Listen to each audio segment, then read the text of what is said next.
Good morning and happy Monday. Here we go, finishing up Ephesians 4 today.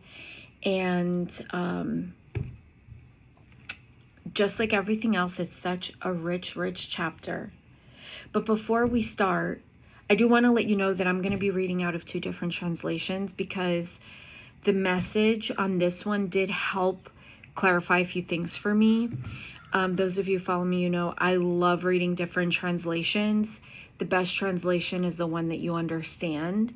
But if you'd like to go with a more conventional one, start with that. And then if you don't understand something, maybe go with the message or another one that's easier for you to understand, just so you can get a little bit of clarity. Different translations offer different things. I'm not going to get into that now, but I will be using the message because this particular passage, I really like how it highlighted a few things. Also, before we continue, I want to remind you about context. Remember, if you've been following along each one of these videos, who is Paul talking to? Do you remember? He was talking to the Christians of Ephesus. Okay, so what we're about to go through, he's not talking to heathens. He's not talking to sinners. He's not talking to people who don't know Jesus. No. He's talking to Christians, okay?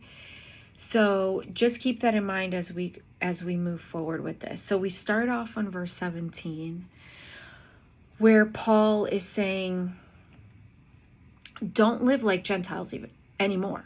Like, you may be a Gentile, but don't live like that anymore. Don't live like people who don't know God. Don't live like people who don't know Jesus, because they're hopelessly confused.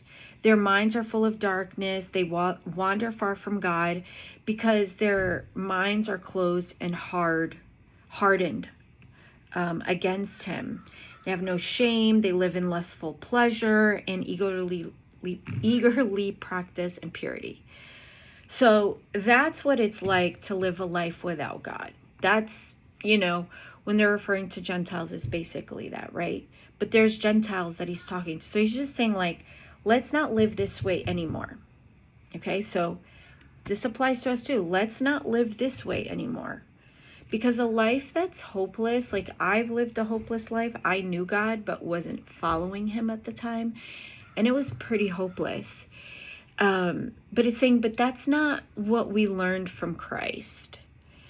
And it's saying, we've learned the truth from him, so we need to throw off that old sinful nature. We need to let go of that old life.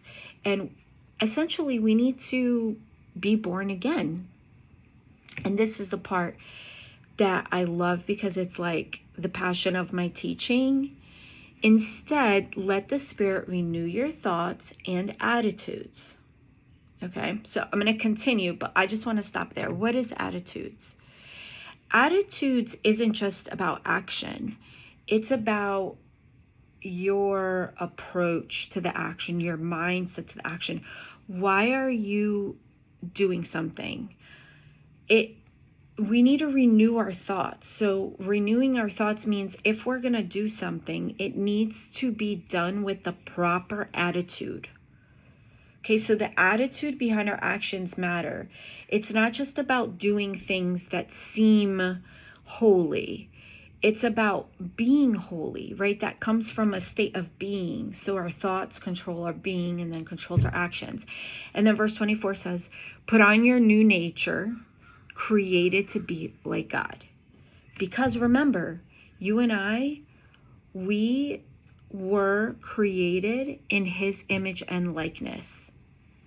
So we're not created to be God, but we were created to be like him, to represent him. And then it says truly righteous and holy. Okay. So I love what it, in the Message Bible, it says like this: and then take on an entirely new way of life, a God-fashioned life, a life renewed from the inside and working itself into your conduct as God accurately reproduces his character in you. So again, that whole idea of it's about your thoughts and your attitudes coming from the inside. That's what drives your conduct, and then reflecting the character of God is, it's being formed in you, especially those areas where, like, yes, you were made in the image and likeness of God, but maybe we've strayed from that, right? So the whole goal is to conform into the image of Christ.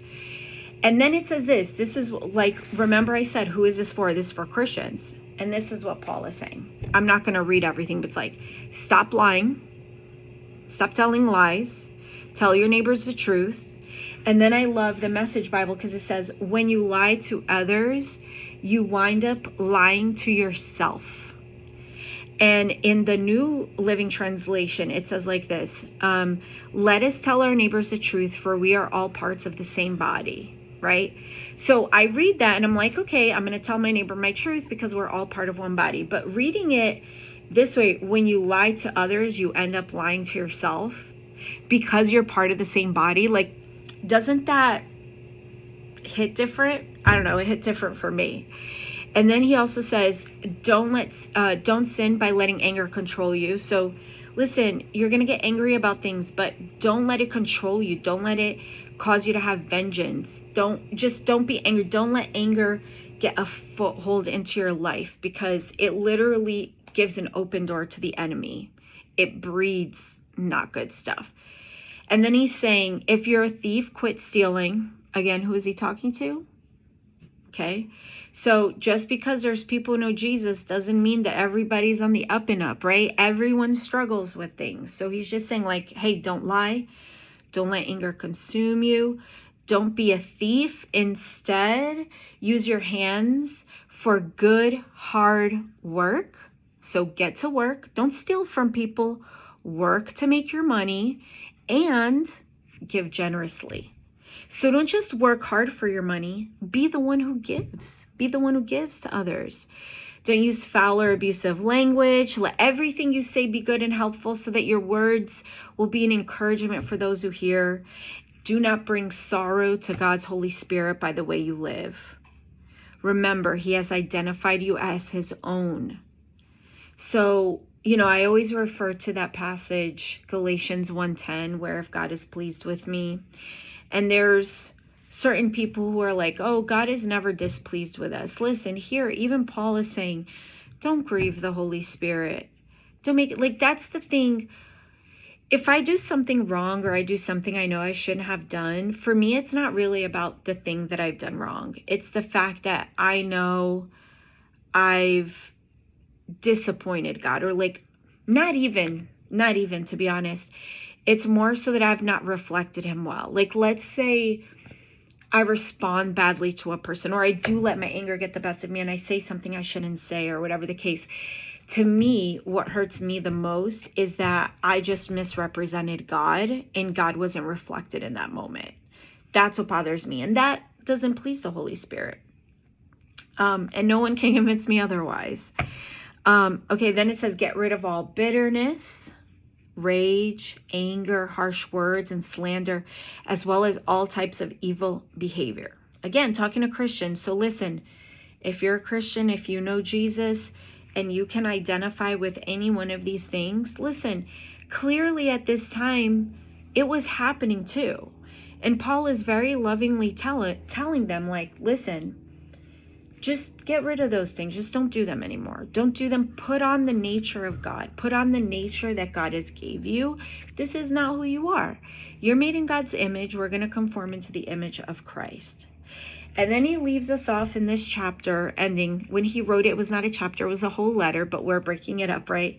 Instead, so he's telling you, like, don't be these things. Instead, be this. Be kind to each other, tender-hearted, forgiving to one another, just as God through Christ has forgiven you. So think about all these things, right? If you find yourself in these situations, Christ has forgiven you, so let's forgive others. So in the end, I see here that it's, okay, we're created to be like God, in the image and likeness of God. It looks like what? It looks like righteousness, holiness, kindness, tenderhearted, and forgiving. So let's just take this until we meet again. Let's meditate on it. Let's focus on it. And let's just represent God in these ways. Let's be righteous. Let's be holy. Let's be kind, tenderhearted, and forgiving. Until next time, bye.